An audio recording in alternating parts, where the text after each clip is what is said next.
Time for convening has arrived. The Senate will come to order at this time. I will ask all unauthorized personnel to exit the chamber. Chair recognizes the senator from the 28th to speak to the Journal. Good afternoon, Mr. President, and happy day after crossover day. Also want to wish you a National Be Heard Day, Happy National Cereal Day, National Sportsmanship Day. And you're such a good sport. I think that's fitting. Yep. It's Plant Power Day, World Math Day, Alexander Graham Bell Day. And that's probably because on this day in 1876, Alexander Graham Bell received a patent for none other than the telephone. Also in this day, a little bit of history for you history buffs out there. In 1644, Massachusetts established the first two-chamber legislature in the colonies. President Woodrow Wilson, on this day in 1918, authorized U.S. Army's Distinguished Service Medal. And in 1975, the U.S. Senate revises the filibuster rule, allows 60 senators to limit debate. And in 1994, my favorite branch of the military, the U.S. Navy, issues first permanent order assigning women on combat ships. Mr. President, we got a great lineup of pages today. Today we got Will Morgan, Kritika Mata, Hasini Pokala, Margaret Martin, Jillian Mathis, and Reese Hyatt. So thank you to our pages today. Appreciate all the work you're going to do.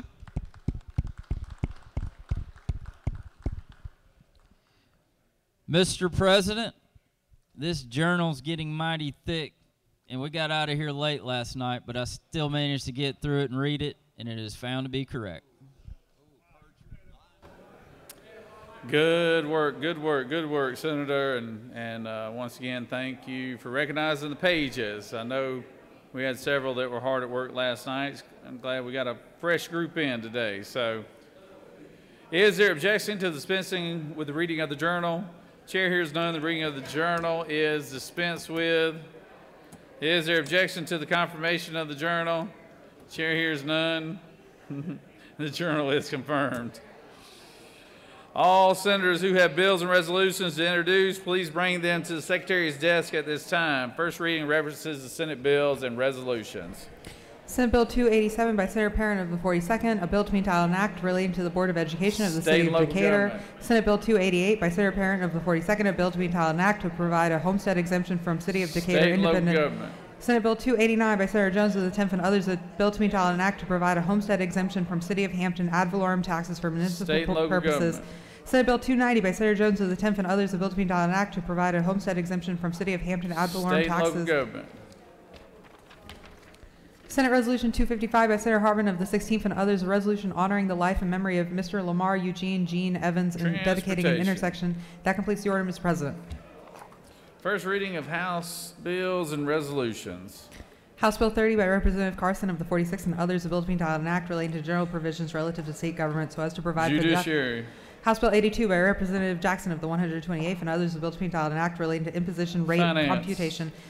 House Bill 86 by Representative Rhodes of the 124th and others, a bill to be entitled an act relating to exemptions from sales and use tax. House Bill 101 by Representative Crowe of the 118th and others, a bill to be entitled an act relating to income taxes. House Bill 126 by Representative Smith of the 18th and others, a bill to be entitled an act relating to appellate practice so as to change a provision. Judiciary. House Bill 128 by Representative Hong of the 103rd and others, a bill to be entitled an act relating to revenue and taxation. House Bill 166 by Representative Mathiak of the 74th and others, a bill to be entitled an act relating to constables, clerk, and other. House Bill 170 by Representative Carpenter of the 4th and others, a bill to be entitled an act relating to sales and use. House Bill 181 by Representative Townsend of the 179th and others, a bill to be entitled Health and an Human act. Services. House Bill 188 by Representative Sains of the 180th and others, a bill to be entitled an act relating to appellate practice so as to revise the name of the sexual offender Public safety. registration. House Bill 189 by Representative Meeks of the 178th and others, a bill to be entitled an act relating to dimensions and weight. Transportation. House Bill 196 by Representative Powell of the 33rd and others, a bill to be entitled an act relating to access to medical Regulated cannabis. industries. House Bill 206 by Representative Sains of the 180th and others, a bill to be entitled an act relating to local State and government. local government general. House Bill 219 by Representative Hilton of the 48th and others, a bill to be entitled an act relating to records and reports of currency Judiciary. transactions. House Bill 228 by Representative Dempsey of the 13th and others, a bill to be entitled an act relating to definitions regarding tuition Higher equalization. education. House Bill 231 by Representative Gullett of the 19th and others, a bill to be entitled an act relating to general provisions regarding prosecuting attorneys so as to create the Judiciary. prosecuting. House Bill 249 by Representative Martin of the 49th and others, a bill to be entitled an act relating to the needs-based financial aid Education program. and youth. House Bill 283 by Representative Camp of the 135th and others, a bill to be entitled an act relating to general Finance. provisions. House Bill 290 by Representative Scoggins of the 14th and others, a bill to be entitled an act relating to municipal taxation. Finance. House Bill 340 by Representative Corbett of the 174th and others, a bill to be entitled an act relating to Education and conditions. youth. House Bill 343 by Representative Newton of the 127th and others, a bill to be entitled an act relating to regulation and Health and licensure. human services. House Bill 353 by Representative Powell of the 33rd and others, a bill to be entitled an act, the Georgia Lottery for Education Act, so as to Economic provide. development. House Bill 364 by Representative Holcomb of the 81st and others, a bill to be entitled an act relating to the Claims Advisory Board. Appropriations. House Bill 374 by Representative Thomas of the 21st and others. State and local government. House Bill 383 by Representative Reeves of the 99th and others, a bill to be entitled an act relating to assault and battery and related offenses Health against and human persons. services. House Bill 392 by Representative Jaspers of the 11th and others, a bill to be entitled an act relating to commissions and other Higher agencies. education. House Bill 412 by Representative Williamson of the 112th and others, a bill to be entitled an act relating to income Finance. taxes. House Bill 431 by Representative Drenner of the 85th and others, a bill to be entitled an act relating to county special purpose local Finance. option sales tax. House Bill 437 by Representative Hitchens of the 161st and others, a bill to be entitled an act State relating and to local ensuring. government general. House Bill 454 by Representative Blackman of the 146th and others, a bill to be entitled an Finance. act. House Bill 455 by Representative LaHood of the 175th and others, a bill to be entitled an act. Regulated industries. House Bill 558 by Representative Perkle of the 169th and others, a bill to be entitled an act relating to hemp farming so as to provide for intent. Regulated industries. House Bill 462 by Representative Ballinger of the 23rd and others, a bill to be entitled an act relating to the Judiciary. juvenile. House Bill 482 by Representative Sains of the 118th and 80th and Finance. others. House Bill 493 by Representative Hatchett of the 155th and others, a bill to be entitled an act relating to renewal Regulated surrender. industries. House Bill 498 by Representative Mathis of the 149th and others, a bill to be entitled an act relating to Regulated licenses. industries.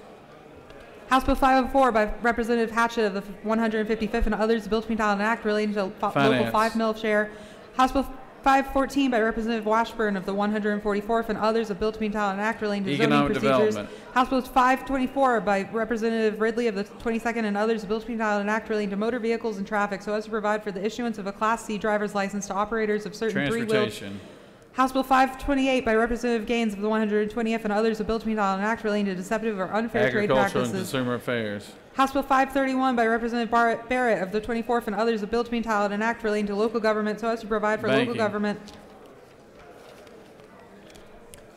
House Bill 532 by Representative Camp of the 135th, State a bill and to be local entitled. government. House Bill 538 by Representative Ballard of the 147th, a bill to be entitled an act relating to elementary and secondary education so as to provide for the Education Georgia and early youth. literacy. House Bill 541 by Representative Lumsden of the 12th and others, a bill to be entitled an act Public relating to safety. general provisions. House Bill 557 by Representative Stevens of the 164th and others, a bill to be entitled an act relating to physicians, assistants, and Regulated others. industries. House Bill 563 by Representative Leverett of the 123rd and others, a bill to be entitled an act of Fair Employment Practices Act of 1978. Insurance and labor. House Bill 571 by Representative Silcox of the 53rd and others, a bill to be entitled an act relating to Alzheimer's and related dementia state plan so as to provide the Health and human services. House Bill 572 by Representative Reeves of the 99th and others, a bill to be entitled an act. Ethics. House Bill 581 by Representative Blackman of the 146th and others, a bill to be entitled an act. Finance. House Bill 607 by Representative Perkle of the 169th and others, a bill to be entitled an act relating to Hope Higher Scholarship. education. House Bill 611 by Representative Burchett of the 176th, a bill to be entitled an act relating. Appropriations. House Resolution 48 by Representative Evans of the 57th and others, a resolution. Appropriations. House Resolution 49 by Representative Evans of the 57th, a resolution compensating Mr. Michael Woolfolk. Appropriations. House Resolutions 55 by Representative Buckner of the 137th and others. Appropriations. House Resolution 70 by Representative Houston of the 170th. Appropriations. House Resolution 256 by Representative Perkle of the 169th. Transportation. That completes the order, Mr. President. Secretary will read reports of standing committees.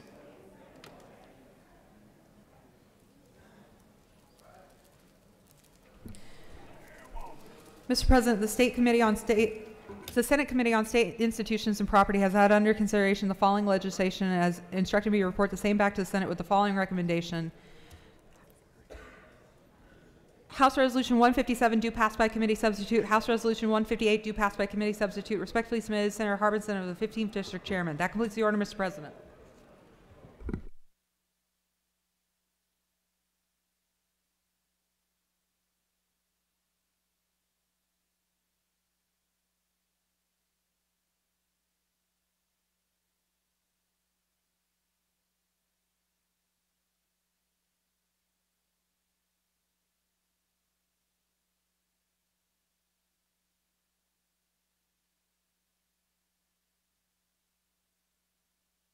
It is now time for the morning roll call. Are there any motions to excuse? Senator from the 33rd. Thank you, Mr. President, and good morning, y'all. I ran out of jokes last night, but I'm here to ask for unanimous consent that you excuse the senators from the 38th, the 40th, the 35th, and the 10th for business inside the Capitol.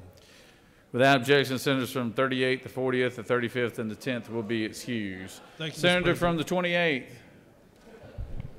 Thank you, Mr. President. I ask for unanimous consent to excuse the senator from the 27th for business inside the Capitol. Without objection, senator from the 27th is excused. Is there any other motions to excuse? Secretary will call the roll of senators. Signify your presence by voting the yea switch. Secretary, unlock the machine.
It is now time for the afternoon devotion, I guess. So, all senators, please take your seats and cease all audible conversation. I would ask the doorkeepers secure the chamber at this time. I recognize our good senator, the blueberry farmer from Homerville, Georgia. Senator from the 8th, to introduce for our Pledge of Allegiance and introduce our chaplain of the day. This Homerville.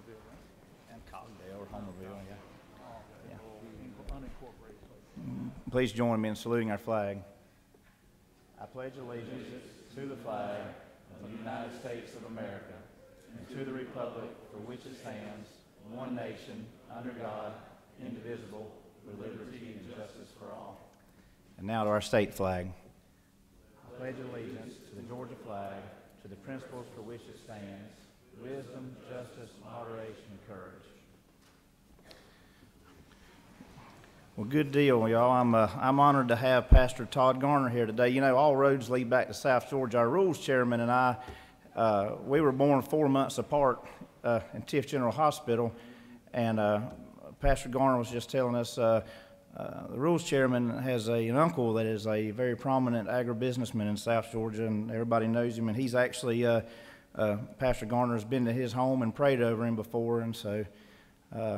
All roads lead back to South Georgia, but Pastor Garner actually, my good friend in the balcony, Brian Ponder, is one of my brother's best friends, and he had told me about Pastor Garner, and that Pastor Garner was actually really good friends with Benny Tate, our Lieutenant Governor's pastor, and he had told him about coming up here and speaking to the chamber, and so. Anyway, I'm honored that he wanted to come here and share a word with us today. Todd Garner is the senior pastor of Union Church in Tifton, Georgia, where he and his wife Shanna live with their 3 children, Grayson, Davis, and Madison. Over the past 11 years, Todd has grown Union Church from 100 people to over 800 people and 3 campuses. Todd has an ongoing $3 million outreach center in South Tifton to serve socially disadvantaged young people through ministry and life skills to better prepare them for a bright future. Todd is one of the hardest working pastors out there. His ministry motto is based on the 3 H's: healing, hope, and help. So if y'all will, please welcome Pastor Garner to the Senate chamber. Thank you so much. It is an honor to be here, just to be with you. Since Benny has been here, he stole all my jokes. So I'm going to start with a joke, and I'm not going to start with anything like that. And also, I have a 15-year-old daughter that reminds me all the time is I'm not as funny as I think I am. So if you've got a 15-year-old daughter, you understand that completely. I wanted to share this morning out of Joshua chapter 1, or this afternoon, out of Joshua chapter 1. It's a very familiar passage of Scripture. And there's 4 different occasions in that Scripture where it says these words: be strong and courageous. Be strong and courageous. So I think something in the Scriptures that's emphasized so much about being strong and courageous, we need to take a look at. Joshua was taking over the nation at that time from Moses, a great leader that had led the nation of Israel into the promised land. And so understanding where he was and what was going on, that we understand that there was a transition that's happened.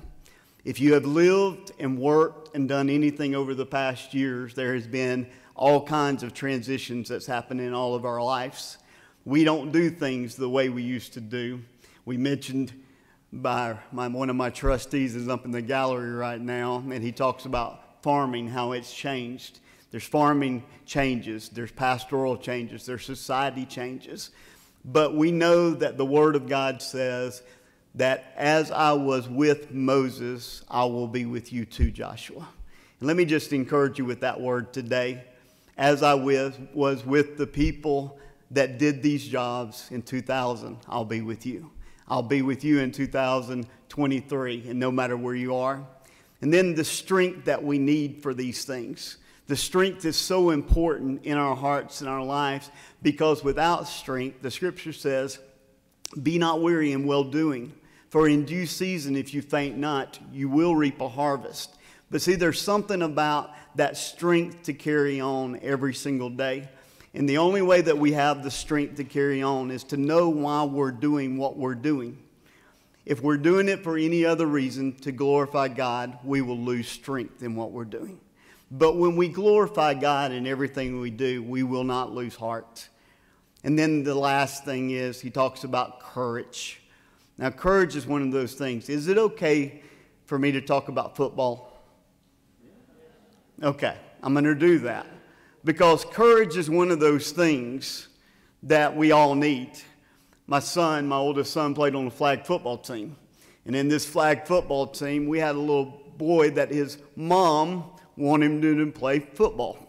But he did not want to.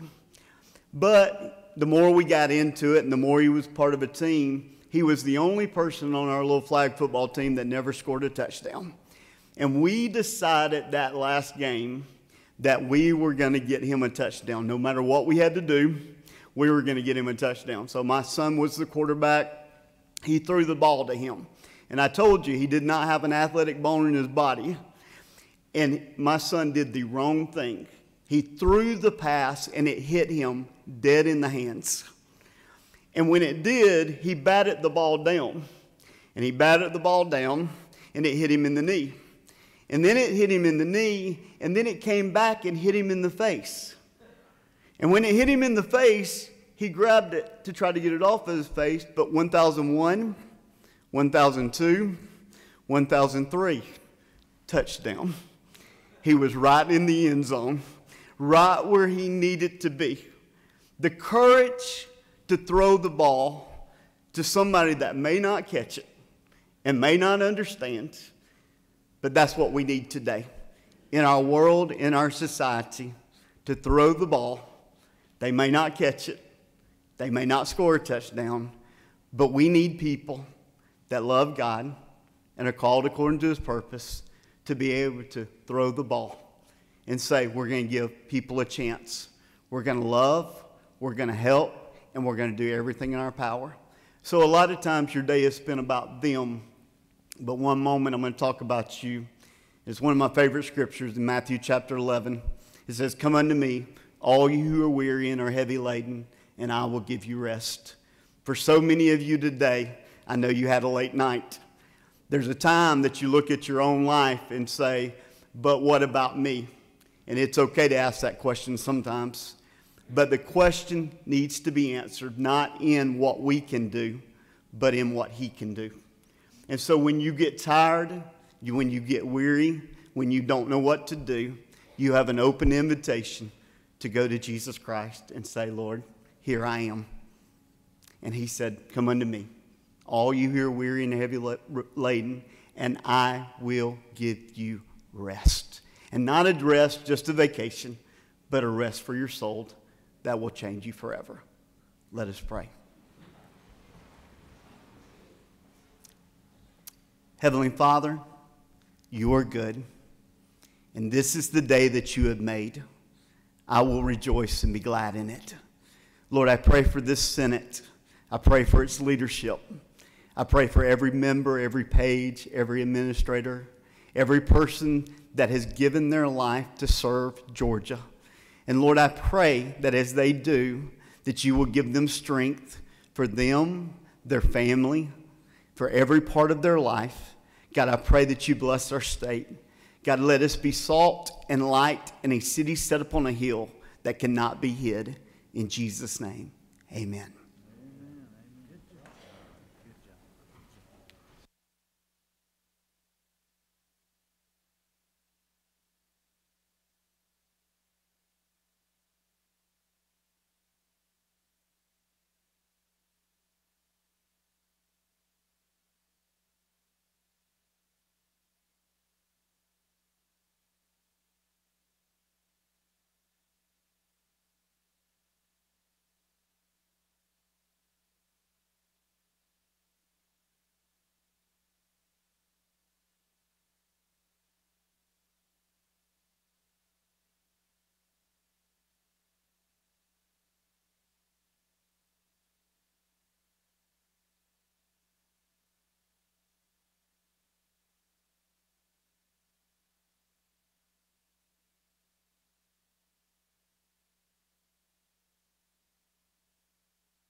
Tell the.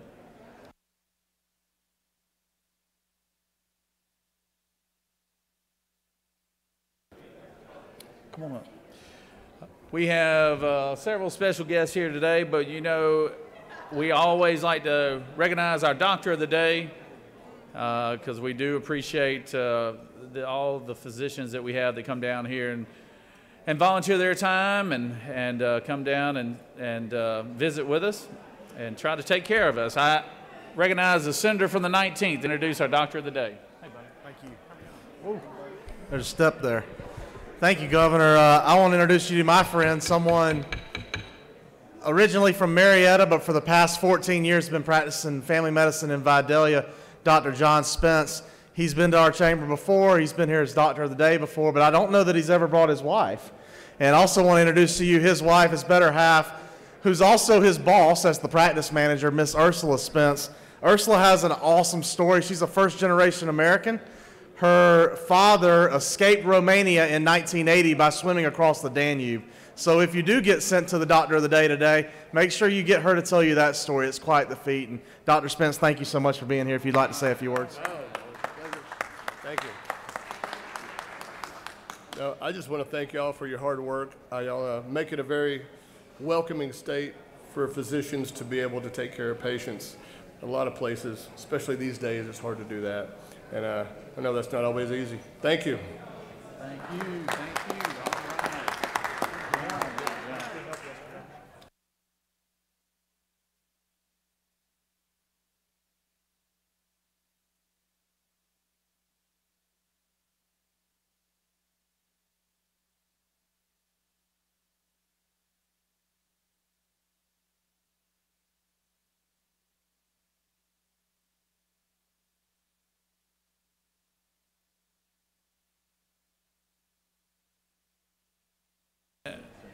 We have a few special guests today, but we have it's not every day that we get an ambassador to come to the chamber here. So, Secretary, read the caption.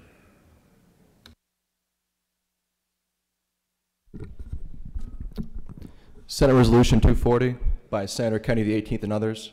A resolution commending Alexandra Papadopoulou and inviting her to be recognized by the Senate and for other purposes.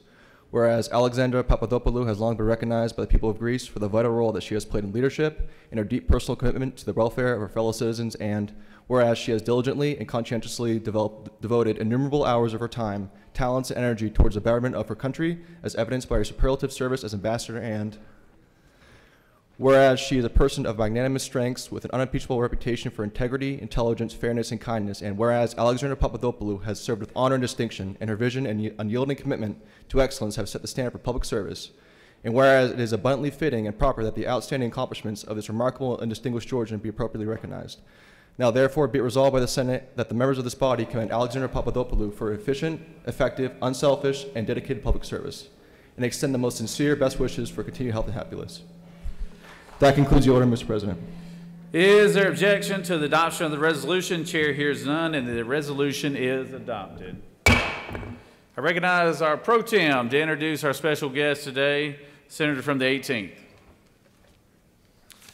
Thank you, Mr. President, and good afternoon, colleagues. It really is a thrill for me to get to introduce and for us to be honored by having the ambassador from Greece to the United States in our chamber and here at the Capitol today. Alexandra Papadopoulou is with us, and as you heard from the resolution honoring her, she was appointed in 2019 to be the Greek ambassador to the United States.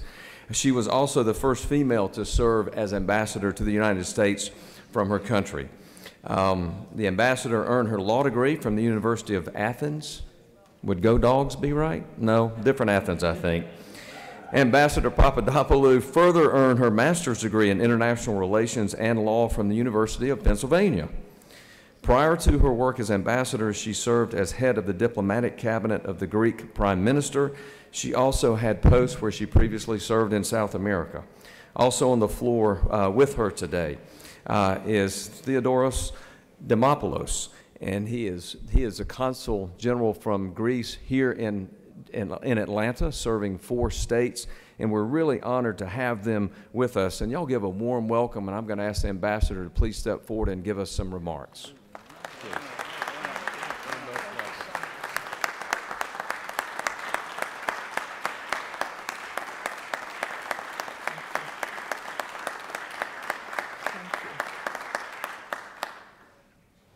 President, ladies and gentlemen, it is an immense honor and privilege for my colleague, the Consul General, myself, to address the legislature of the state, the Senate of the state of Georgia today, and bring to the representatives of the people of Georgia the warmest greetings of the legislature of the Hellenic Republic and the Greek people.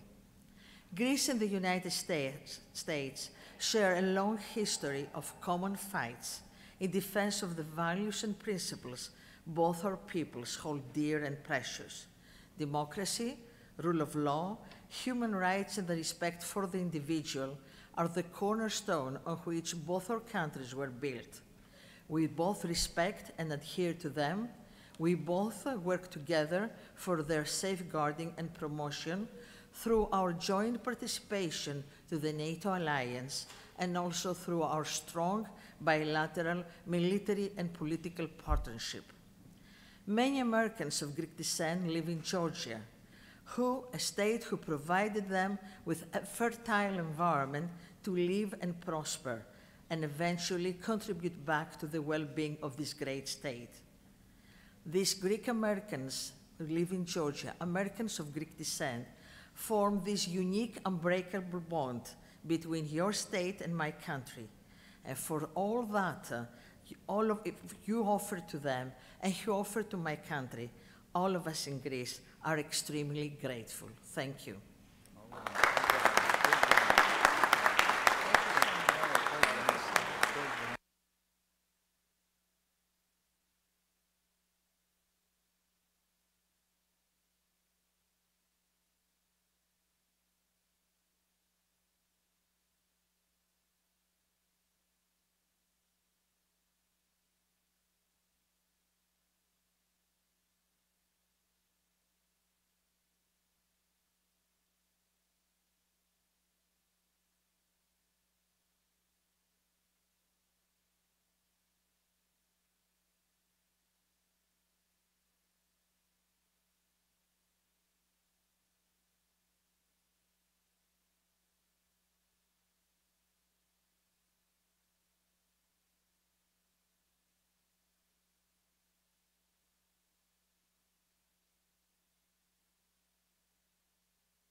We have several special guests with us here today, and we've got some fine gentlemen from the United Negro College Fund here today. And Secretary, read the caption, please.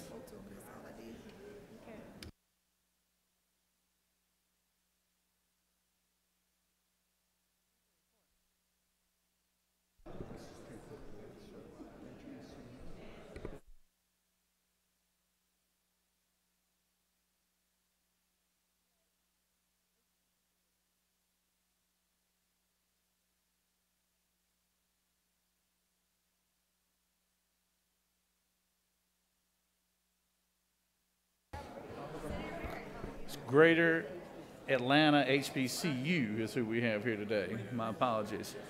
Secretary, read the caption. Senate Resolution 258 by Senator Butler of the 55th and others, a resolution commending the 5th Annual Greater Atlanta HBCU College Fair and for other purposes. Whereas the state of Georgia is home to several public and private HBCUs, including Albany State University, Fort Valley State University, Savannah State University, Clark Atlanta University, Morehouse College, Morris Brown College, Payne College, Spelman College, and the Interdenominational Theological Center. And whereas it is abundantly fitting and proper that these distinguished academic institutions be appropriately honored during this special time. Now, therefore, be it resolved by the Senate that the members of this body commend the 5th Annual Greater Atlanta HBCU College Fair and extend sincere best wishes for the future success of all who attend. That completes the order, Mr. President.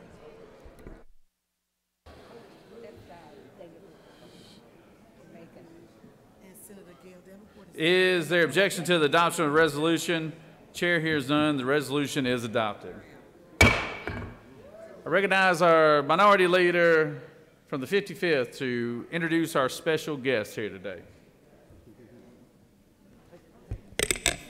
Thank you, Mr. President. Members of the Senate, I actually have some unique guests today that represent the Greater Atlanta HBCU College Fair. And they recently held their 5th annual in Norcross, Georgia. This fair is sponsored jointly by the RKL Education Foundation Incorporated, which is the philanthropic arm of the Rho Kappa Lambda chapter of Alpha Phi Alpha Fraternity Incorporated and the Gwinnett Pearls of Service Foundation Incorporated, which is the philanthropic arm of the Upsilon Alpha Omega chapter of Alpha Kappa Alpha Sorority Incorporated. Hope you don't ask me to say that again. The Greater Atlanta HBCU College Fair offers students from all across Georgia the opportunity to meet with recruitment and admission officers from top historically black colleges and universities to gain information regarding admissions, scholarships, and other institutional financial aid. Because the fair has a virtual component to it, students from across the United States have had the opportunity to participate in this fair. This fair also offers, through auditions, the opportunity for high school seniors to earn band scholarships and also scholarships through essay and art competition. This fair is one of the fastest growing free HBCU college fairs of its type in the southeastern United States. We cannot be more proud of these two foundations than we are and the work that they do. And present with us today are 3 of the leaders of the HBCU College Fair. Mr. Gregory Scott, he represents the RKL Foundation, RKL Education Foundation Incorporated on behalf of the foundation's president, Mr. Clarence Lockett, and my good friend from years ago working together with me, Attorney Oliver Hunter. He's the founder of the Greater Atlanta HBCU College Fair. And will you please, please welcome my guests. They're from Gwinnett County and DeKalb County.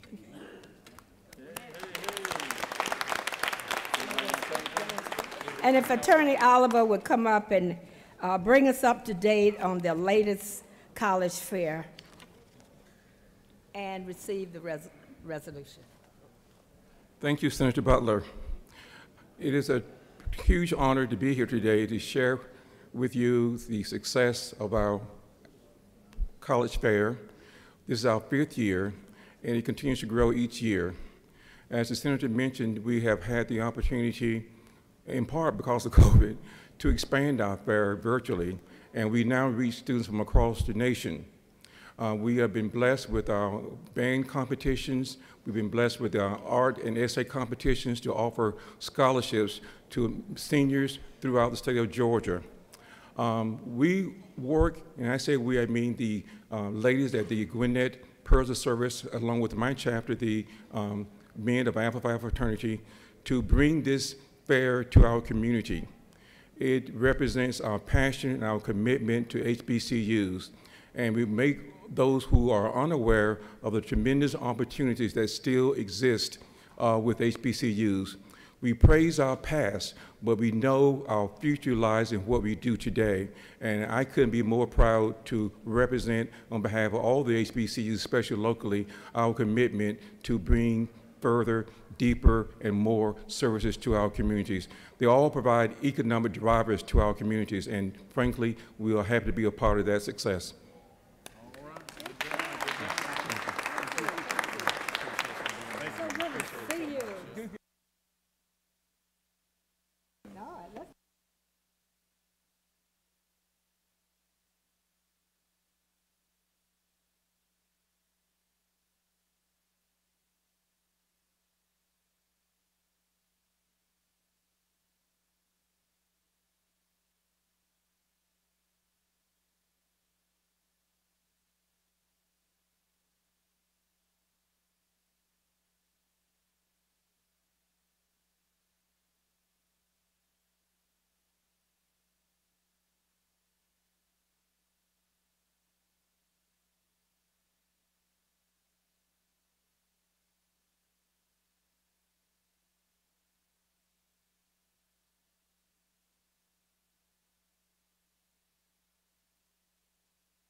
We have another good group with us today, Georgia Firefighters Standards and Training Council is with us today.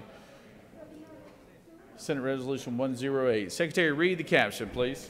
Senate Resolution 108 by Senator Walker III of the 20th and others, a resolution congratulating and commending the Georgia Firefighters Standards and Training Council for receiving the Chief V. Kenneth Elmore Memorial Award and for other purposes. Whereas, out of all the agencies nominated, the Pro Boards Awards Selection Committee chose Georgia due to its exemplary dedication to promoting certification while maintaining the highest principles of professionalism.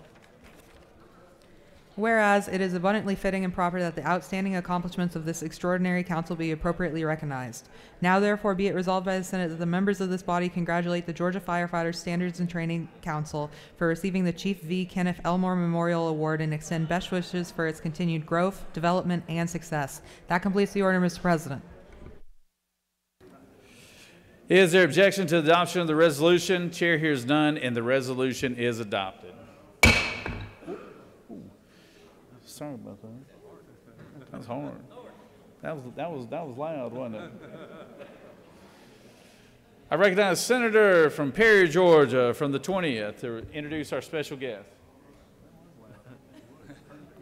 Thank you, Mr. President. I'm really proud today to be here with you to honor the Georgia Firefighter Standards and Training Council on an international award that they recently won, the Chief V. Kenneth Elmore Memorial Award. The mission of the Georgia Firefighter Standards and Training Council is to provide professionally trained, competent, and ethical firefighters with the proper equipment and facilities to ensure a fire-safe environment for our citizens and to establish professional standards for the fire service training, including consulting, testing, and certification.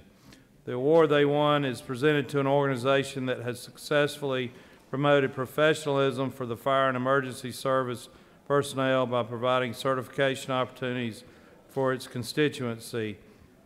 And this is an international award that they have received. I want to introduce the members of the council on the dais with me today. Their executive director, Mr. Randy Toms. And I want to tell you a little bit about my connection with Mayor. He's still Mayor Toms to me. Randy was a 27-year firefighter with the city of Warner Robins when he was elected mayor. He served as mayor of Warner Robins for 8 years.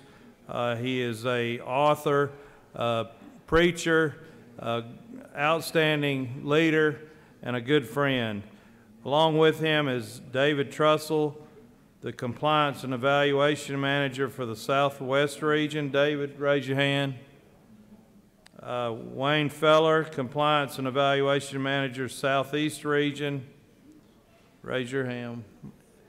Christina Tipton, Compliance and Evaluation Manager, Northwest region. And Chris Kozakowski, Compliance and Evaluation Manager. Chairman Albers, I'd like you to make a remark or two, please, sir. He's our Public Safety Chairman. Thank you, Mr. Chairman. It's an honor to help recognize our Firefighter Standards and Training Council here. For many years, I had the opportunity to get my training and certification through this great group, but each one of these fine men and women behind me are working with your departments and each one of your districts to make sure we're keeping people certified, safe, and learning the newest and greatest innovations in technology to serve our communities. So I hope you will join in giving them a round of applause when we're done here. Thank you.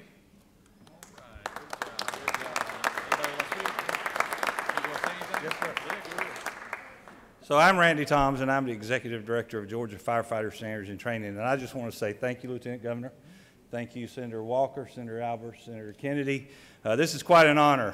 It's something that the Standards and Training Council has never received an honor like this, and so we're very excited about this. We serve the firefighters in the fire departments throughout the state of Georgia. That's roughly 530 departments and about 26,000 firefighters throughout the state of Georgia. We're a small agency. We only have 10 on our staff, but we have a very large mission and we take it very seriously. I'm very proud of the work our agency does, and I'm very blessed to have the opportunity to work with such fine staff on Georgia Firefighter Standards and Training Council, and we thank you for this wonderful honor today. Thank you, and God bless you. Thank you. All right, good job.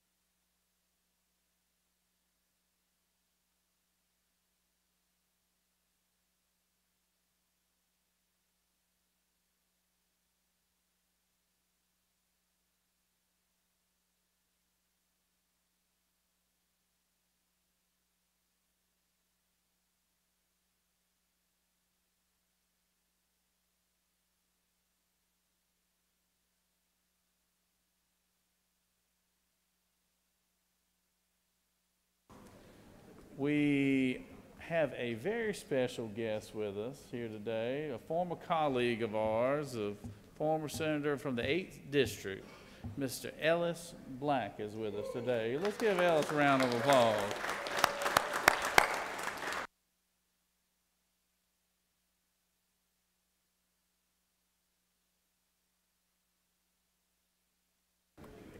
Please let me have everybody's attention, because Ellis wants to speak a little bit here. So I'm gonna let him do that here. So. I didn't intend to speak when I come down here, but I will tell you this: when you get real serious, you get all balled up in what you're doing up here, just remember this: Very few people out there in the state are paying any attention to what you're doing up here. And I'll cite you an example of several things that we have passed when I was here. The gold scholarship for the private schools. We passed it originally for $50 million. It took the private schools 3 years to get the word out that there was $50 million up here. All you had to do is get somebody that owed some taxes to come get it. It took the public schools 4 years to find out about it and get mad and go to fussing. So remember this, when you pass something, ain't nobody paying really attention to you. Thank you. All right.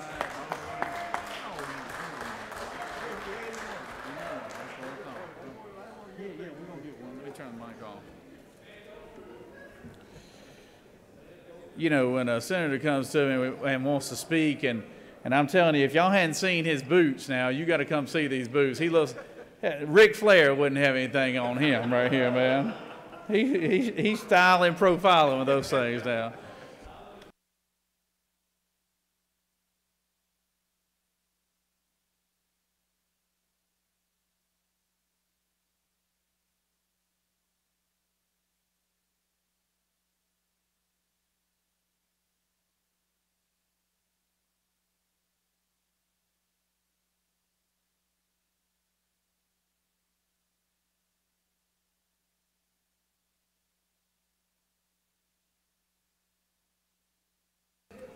Are there any unanimous consents? Does any senator wish to rise on a point of personal privilege? Senator from the 36th.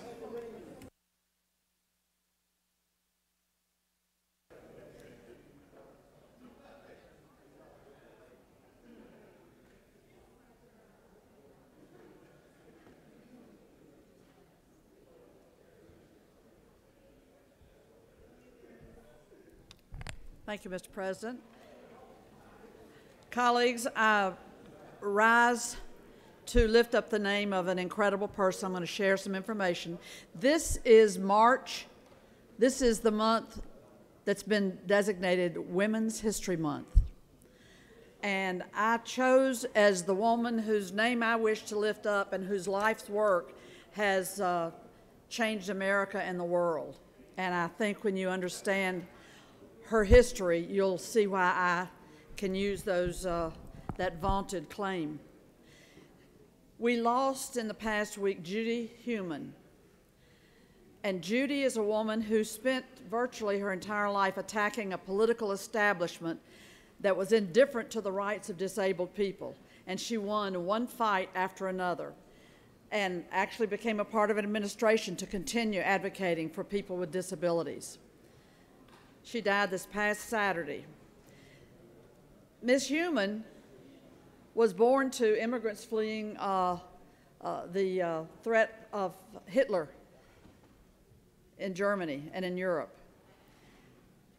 At the tender age of 2 years old, less than 2 years old, she contracted polio and became, as a result, a quadriplegic. And her first battle was when her mother sought to have her educated in the public schools of New York City. And they said that wouldn't be possible. They had to fight it all the way to the top to get that done. And that's when she was a mere kindergartner. She was called a fire hazard. And she was not able to properly enroll in school until she was 9 years old, and then was only eligible to take her classes in the basement with the other disabled students. I lift all of this up because we need to understand how far we've come, but how far we have to go, and the role that Judy Heumann played in this journey. She was only allowed to mix with the student body in her school once a week during assemblies. This is how disabled children were treated in our society. She attended a special high school and graduated from Long Island University. She had a bachelor's in speech and theater, earned a master's in public health at Berkeley. As she tried to pursue her career as a teacher, she became prominent as an advocate for the disabled in 1970. She passed every requirement except the physical. They said no, she would be a fire hazard, and she was denied the position. Again, she had to fight. She won that fight and became the first teacher in a wheelchair in New York City's public school system. Judy Newman spent her life working on disability, not just talking, but from her wheelchair, walking the walk. She became an official in the Clinton administration, a special advisor in the Obama State Department. She was featured in the Oscar-nominated documentary Crip Camp, which I highly recommend to you, where young people with disabilities came together at camp and resolved that they were going to start changing the world. Never doubt that one person can make an incredible difference. She's the one that pushed the envelope to finally get the Americans with Disabilities Act, a transformative piece of legislation. And as we look at our budget and consider where we're going as a state, I urge us to look at the now and comp waivers with 7,100 people on the waiting list now. We can do more, we can do better. We must challenge ourselves, and I lift up the name of Judy Newman as someone who gave her life to change society and open doors to people who had been left, pushed aside in the shadows. Thank you very much, and I yield the well. Thank you, Senator. The chair recognizes the senator from the 43rd for a point of personal privilege.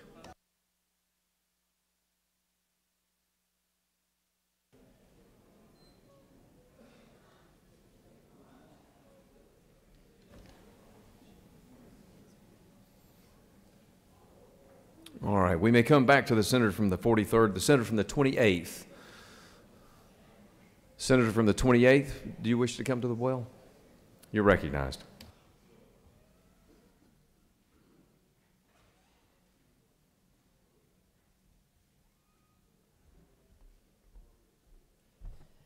Thank you, Mr. President. Rise on a couple of occasions. Number one, I want to just let everybody know, with tomorrow being State of a Judiciary, we will not be having a rules calendar, and therefore we will not be having Rules Committee today. And secondly, with us having former Senator Ellis Black in here, Ellis actually was my first suite mate, and if y'all remember back to your first year in the legislature, many of us, if you were coming in on the first year of a biennial, it took a little while to get an office. And about week 2 rolled around, and we still didn't have offices. In fact, the senator from the 19th and I used to caucus down there by the 2nd floor and have our own little 2-man powwows and sitting in the hallways, and that was our office. And anyway, about into week 2 rolls around, and Senator Black gives me a call, and I get off the phone. I had no idea what he said to me. And next thing I know, they were moving my stuff into his office, and that's how I became his suite mate. So I didn't know what I agreed to, but agreed to be his suite mate and enjoyed it. So just glad to have him back down here. Thank y'all. Yield the well.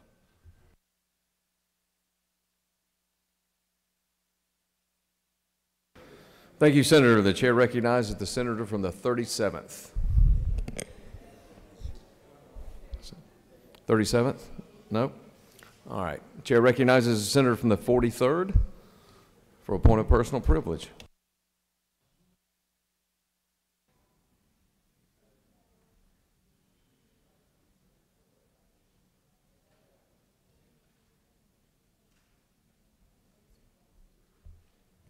Thank you, Mr. President. Colleagues, today I rise, one, in celebration of several things. One, Women's History Month, and the contributions that women have made to this country, to this state. But in particular, every year I host a Women Veterans Breakfast. And this morning was our breakfast, and to all the veterans who have served, would you just wave your hand, stand so you can be recognized, wave your hand. Let's give them a, come on. I continually say that there is someone guarding our borders even now that we're in this safe space and in this room. They're guarding us by land, by sea, or by air. And I'm a proud veteran of the United States Air Force.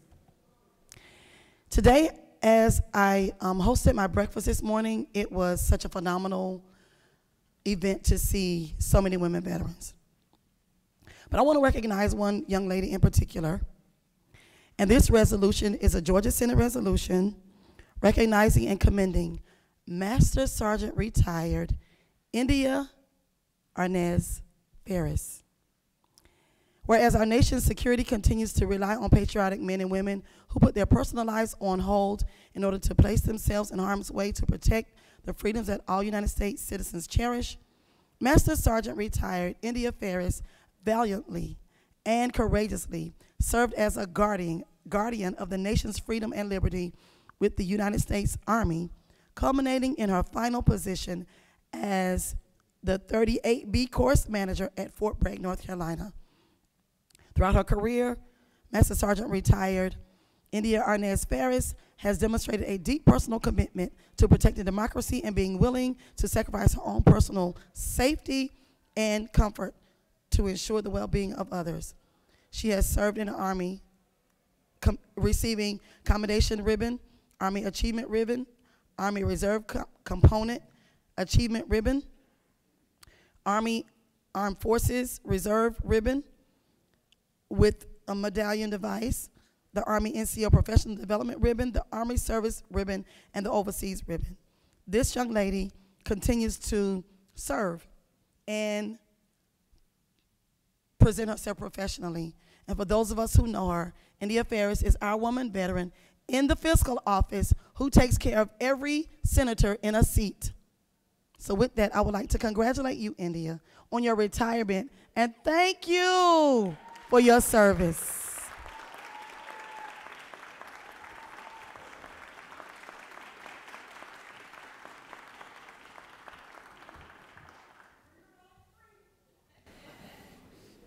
Thank you, Senator, for a very special recognition, very special. And thank you. It's an honor to have you in the chamber with us today. Thank you.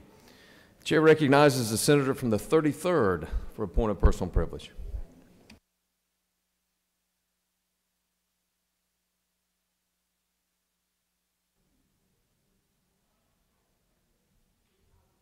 Thank you, Mr. President, my fellow senators, colleagues, friends, and y'all.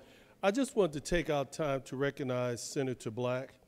He was a mentor of mine when I was here in the Senate, when we were here together in the Senate, and we worked on some veteran and retirement bills. And I came to realize that on the SAT and math in high school, he scored a perfect score. Very few people, less than 1%, score a perfect score in math on SAT. And I know people talk about understanding him, but I remember one time we were working on a bill, and we were over in the House, and something happened and it didn't get across the finish line. He said, "Rhett, come on back to my office." And he was upset, and he started talking to me in French. Since y'all are Christians, I won't tell you exactly what he said. And from then on, I never had a problem understanding him, and we are lifelong friends today. He still gives me guidance. We'll pick up the phone and call each other, and he does have some very nice kicks on there. I call them doo-doo kickers. He call them cowboy boots. Thank you, Mr. President, and I yield the well. Thank you, Senator, and the senator has yielded the well. Does any other senator wish to rise on a point of personal privilege?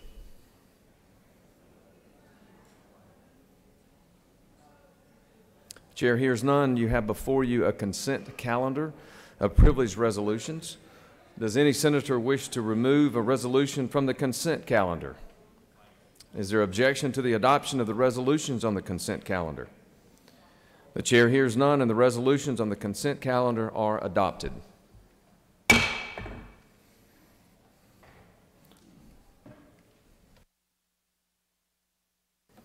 there any motions to withdraw and commit? The chair hears none.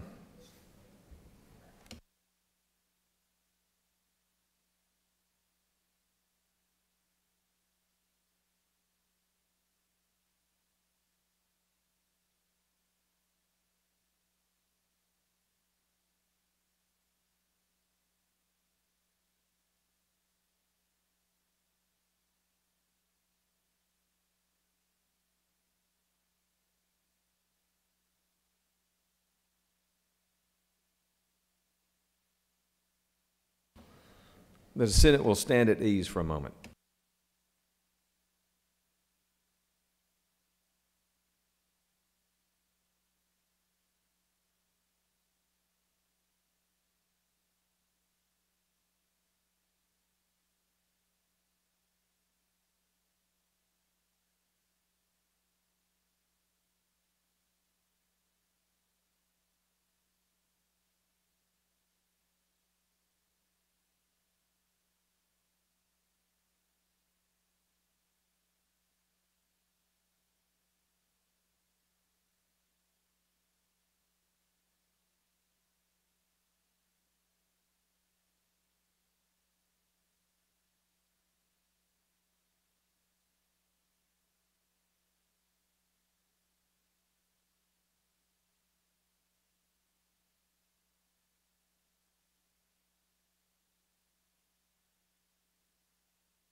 All right. Let's have the Senate chamber come back to order, please. We're going to move on to the rules calendar. Mr. Secretary, let's move to HB 95. House Bill 95 by Representative Knight of the 134th and others, a bill to be entitled an act to amend Title 48 of the Official Code of Georgia Annotated, relating to revenue and taxation so as to revise the terms Internal Revenue Code and Internal Revenue Code of 1986 and thereby incorporate certain provisions of the federal law into Georgia law. The Committee of the Senate on Finance recommends that this bill do pass. Respectfully submitted, Senator Huffstetler of the 52nd District Chairman. That completes the order, Mr. President.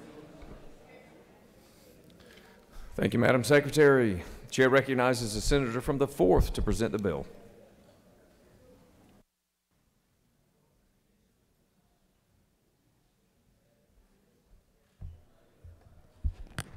Thank you, Mr. President. This is a very simple tax bill. As you all know, every year we have to do certain provisions in Georgia to adhere to certain changes by the Internal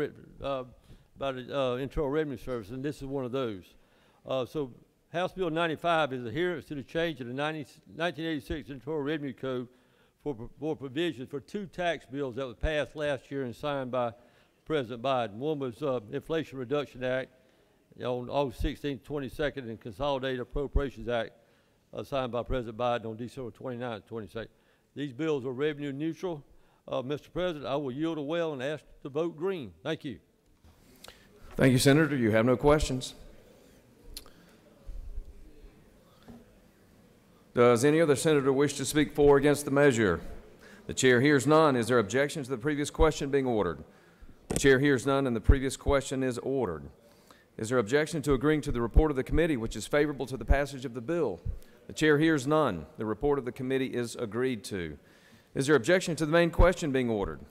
The chair hears none, and the main question is ordered. The question is now on the passage of the bill. All those in favor will vote yea. All those opposed vote nay. Mr. Secretary, please unlock the machine.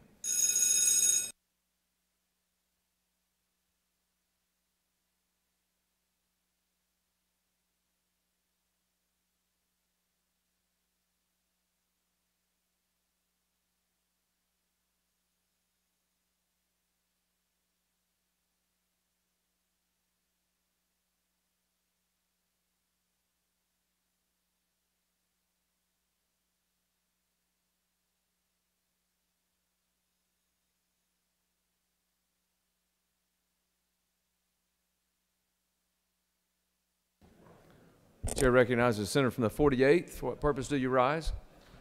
Thank you, Mr. President. I am asking for unanimous consent to excuse the senator from the 49th for business outside the Capitol. That request is out of time, Senator, but thank you. Thank you.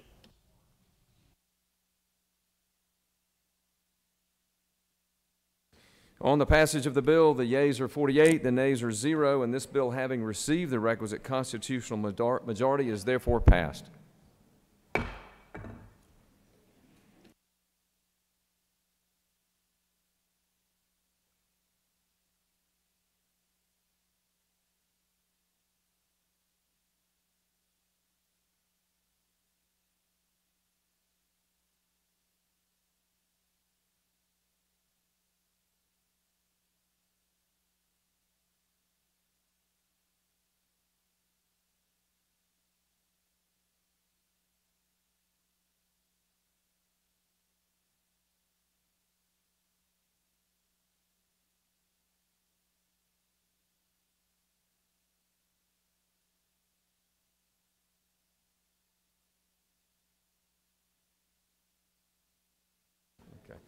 All right, moving on down to the last bill on the rules calendar, HB 129.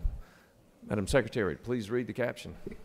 House Bill 129 by Representative Hong of the 103rd and others, a bill to be entitled an act to amend Chapter 4 of Title 49 of the Official Code of Georgia Annotated, relating to public assistance so as to expand temporary assistance for needy families, eligibility criteria to pregnant women, to revise definitions, to repeal provision relating to the elimination of increment in benefits.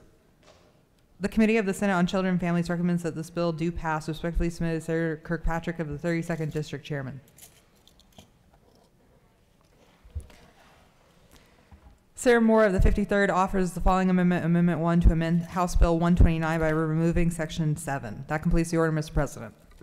Thank you, Madam Secretary. The chair recognizes the senator from the 3rd to present the bill.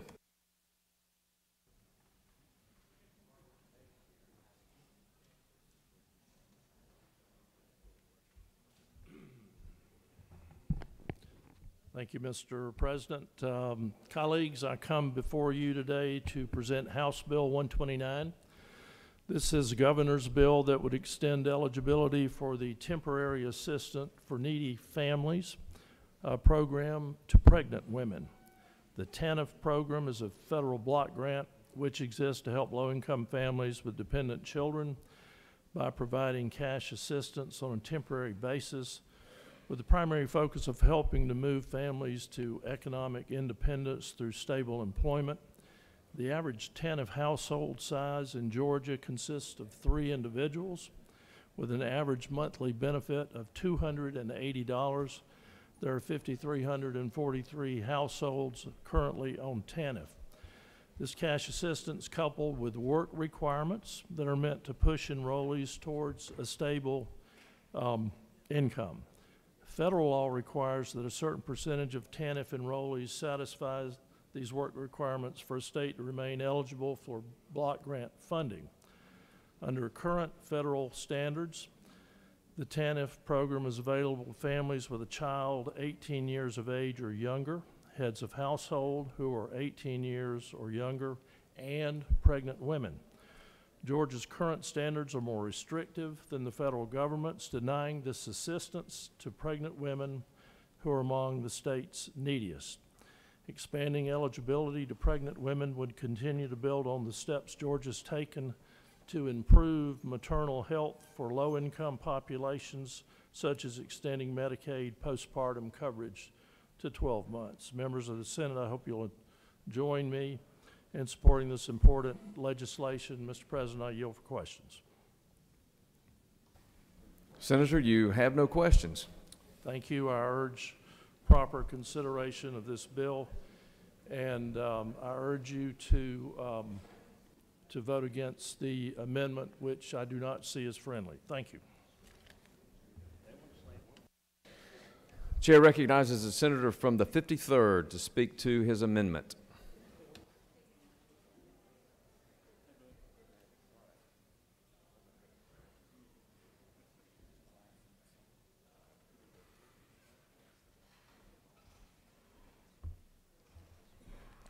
Thank you, Mr. President. I offer Amendment 1 today, recognizing what this bill does and the great intentions that it has. But when TANF was originally created, the legislature put some requirements in there. And today, you know, typically I'm all for repealing laws. I think we got far too many and a lot of bad laws. But Section 7, in my opinion, needs to stay in the current letter of the law. We shouldn't be repealing that section out. Now, what is that section? Well, currently in TANF, if a person is on TANF for more than 10 months and becomes pregnant, the gestation period is 9 months, so that's where the 10 months comes in, they will not be eligible to receive the incremental increase in the TANF benefit. Now, think about the people. Now, I know this is an emotional issue, right? We're talking about pregnant women on very hard circumstances. How hard are those circumstances? Well, they have to qualify for TANF, a net wealth of not more than $1,000. They have to have a monthly income of not more than $800. Can you imagine? I don't think any senator in this room has ever lived in that type of circumstance, and if you have, I would encourage you to come up here and testify to it. So by removing that, if someone's living in that situation and they are to get pregnant, I feel that by removing that in Section 7, that we're only going to incentivize more people to take advantage of the system. And I don't feel comfortable with state dollars going to incentivize more children in that type of situation. And that's why I offer this amendment, Mr. President, and I yield for any questions. Senator from the 19th. Thank you, Mr. President. Senator, you yield. Yes, sir. Senator, about 4 years ago, we passed a bill in this building. I don't remember if you were in the House at the time or not, about heartbeat. Were you at the House at the time? I was. Yes, sir. Did you support that bill? I did. I was the vote that made it happen. I thought you were. My question is this: if we pass that bill that says life begins at a heartbeat, this removing Section 7 would not allow a family to be born, to be developed is not the right word, but a family to be created or formed at that same heartbeat for TANF benefits. I'm just wondering how you would reconcile those two positions. Well, I disagree with that, Senator, because in order to qualify for the TANF, you already have to have a family, right? And the rest of the legislation is still going to allow someone who became pregnant to receive the benefit. This is just saying that if you already are on the benefit and have been on the benefit for at least 10 months, that you're not getting pregnant in that time and then ask for the money. You get what I'm saying? So I disagree with your question there. Well, Senator, for the yield? Yes, sir. So if someone then, if we remove Section 7, would someone be able to receive TANF benefits at the time they were deemed pregnant? Repeat your question. You're saying if somebody was already on TANF? Well, I'm wondering if we remove Section 7. Yeah. So I think the premise of the bill is to allow someone who's pregnant to receive TANF benefits. That's correct, and I don't think this amendment changes that premise. Okay, can you walk me through why you don't think that does? Well, because ultimately, if somebody's becoming pregnant, they still have the ability to apply for this benefit. That code section in Section 7 that we're repealing was a guardrail that was put in place when TANF was originally created to disincentivize someone from taking advantage of the system. Right? If you're already in that scenario, which is a dire scenario, I'm not sure why you would be interested in procreating and adding more difficulty to the situation. So that's why I think those guardrails need to remain in the law. Yeah.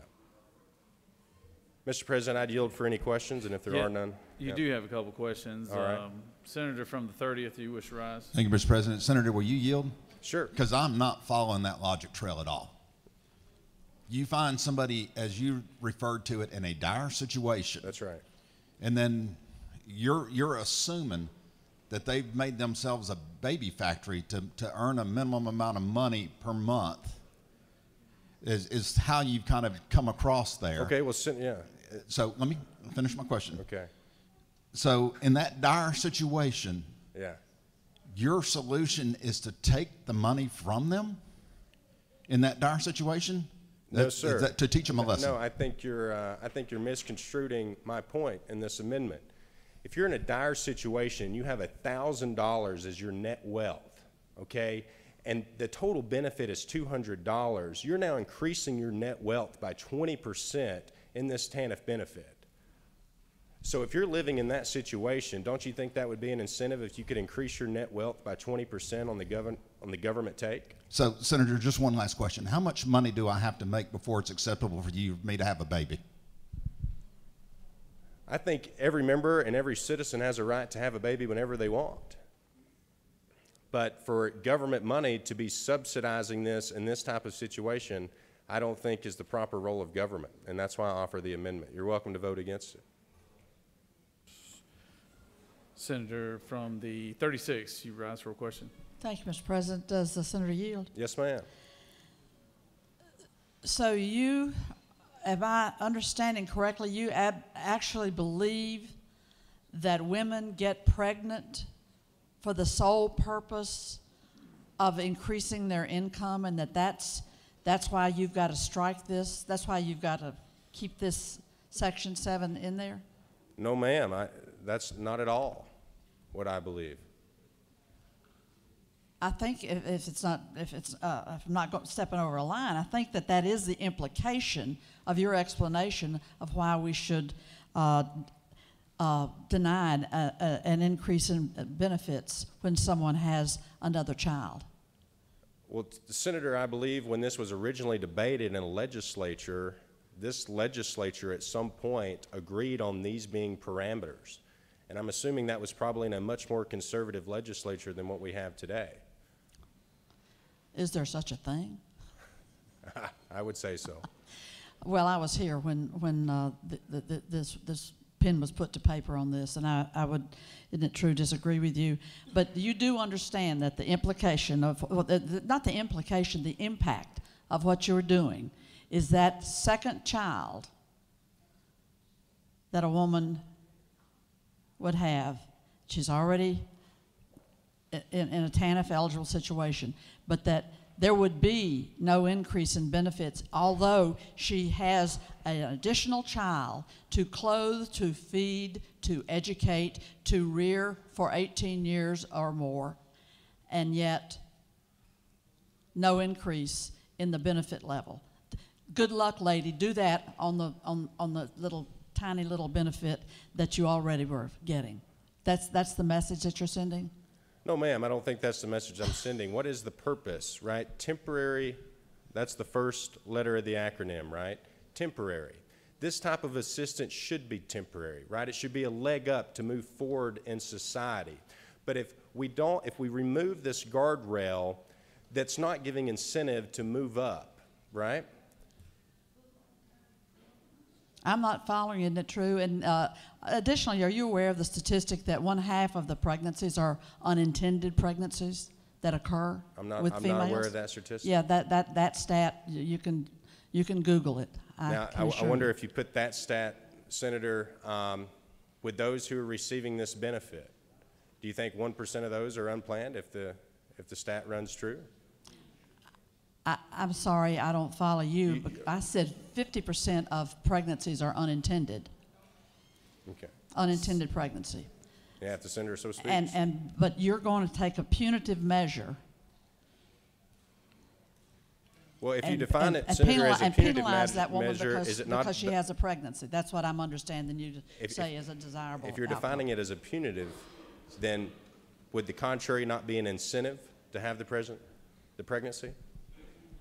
If you're defining it as a punitive. I'm going to take my seat because people around me are getting quite upset. They don't think this is going in a good direction. Isn't it true? Okay.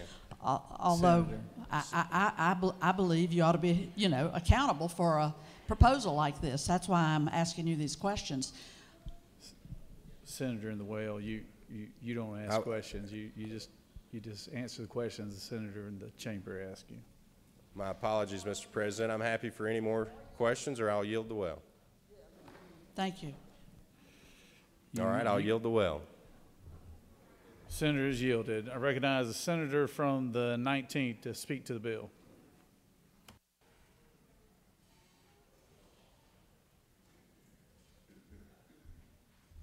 Thank you, Mr. President. I actually speak to the amendment. I understand where the senator from the 53rd is coming from, and I agree with him, and I appreciate his desire to not only protect taxpayer funds, but also to make sure we're not providing perverse incentives. And I think he's coming at that from a truly noble position. But I think this chamber has also already spoken. We spoke 4 years ago. We said that we believe that heartbeat began life. And if you still take that position, or if you believe you should support families, then you're going to have to reject the senator from the 53rd amendment. So I'd ask you to reject the amendment and support the underlying bill. Thank you, Mr. President. I yield the well. Senator from 31st would speak to the bill.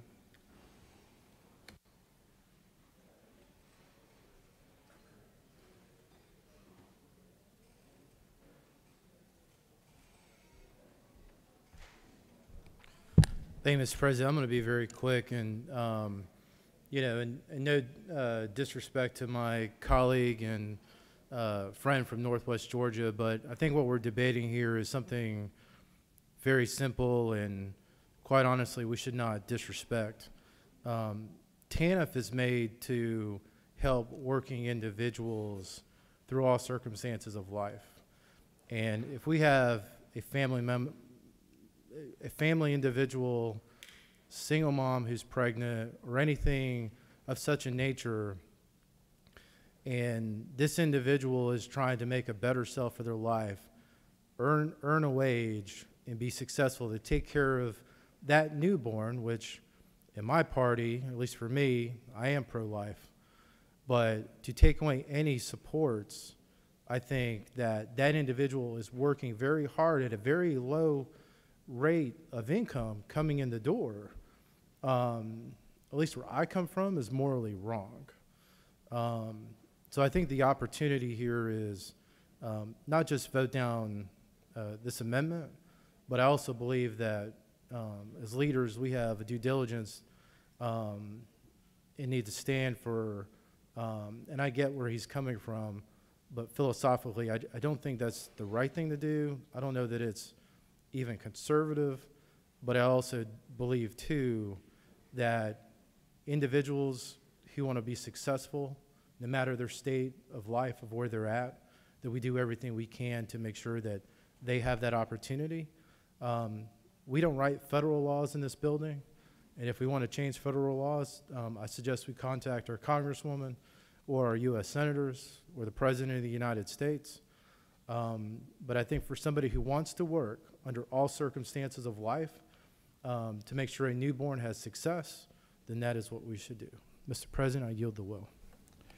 Thank you, Senator. Does any other senator wish to speak for or against the measure?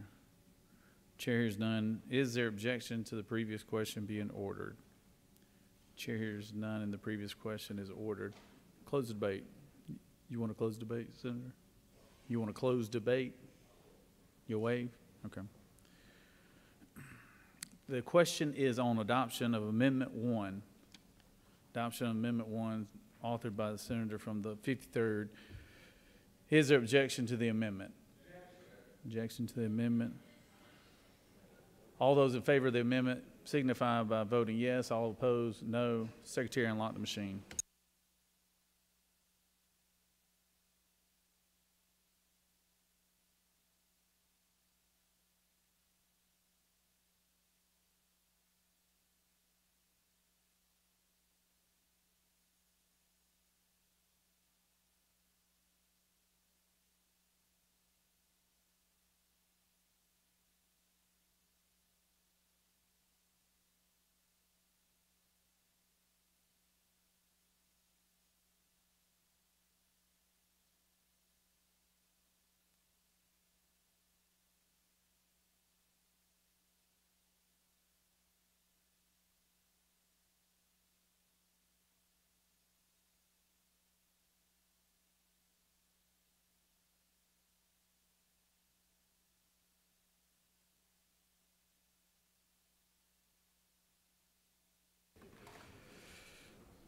On the adoption of amendment, the yeas are 2, the nays are 50, and this amendment has failed.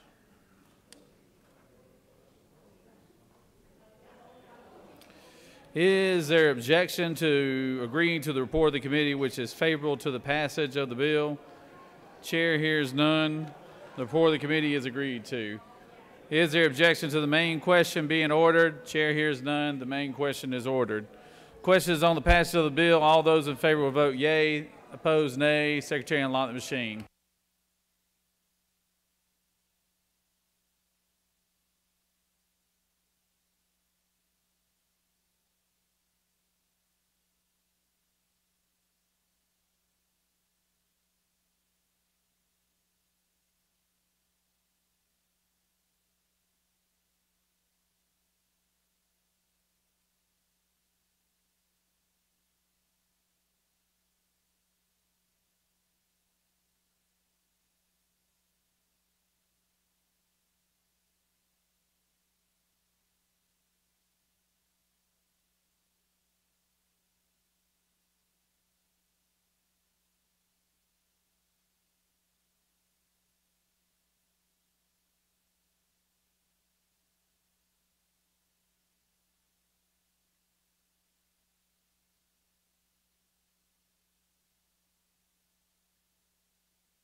On the passage of the bill, the yeas are 50 and the nays are 1. This bill, having received the requisite constitutional majority, is therefore passed.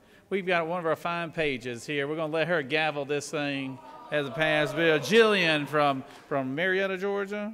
Marietta, Georgia. All right, grab that gavel. Hit it as hard as you can. All right, good job. All right. Good job, good job. That's what you get, those kind of treats when it's a slow page day. But all right, here we go. Senator from the 4th, I recognize you for a motion. Mr. President, I move the Senate immediately transmit House Bill 95 to the House. The senator has moved that we immediately transfer House Bill 95 to the House. Secretary, read the caption.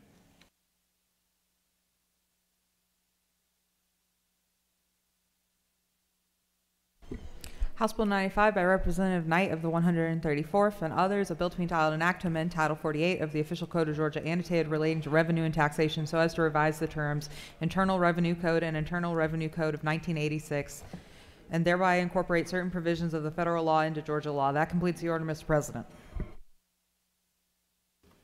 Is there objection to the motion from the senator from the 4th? State your inquiry. Mr. President, why are we sending this back to the House? That is a wonderful question, but this is the bill that did not get transmitted.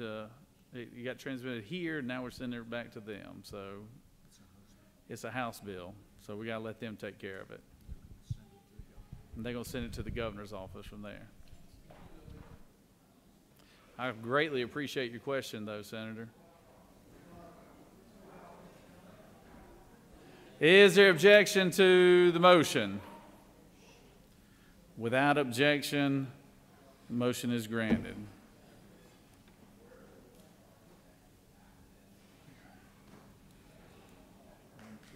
Recognize the senator from the 29th for a motion. Mr. President, I move that the Senate stand adjourned until 10 a.m. on Wednesday, March 8th, 2023. The senator from the 29th has moved that the Senate stand adjourned. Read the announcements. The Rules Committee meeting is canceled. The Education and Youth Committee meeting will happen at 3 p.m. and 307 CLOB. The Regulated Industries and Utilities Committee meeting will happen at 4 p.m. and 450 at the Capitol. The Health and Human Service Committee meeting will happen at 5 p.m. and 450 at the Capitol. That completes the order, Mr. President. All right.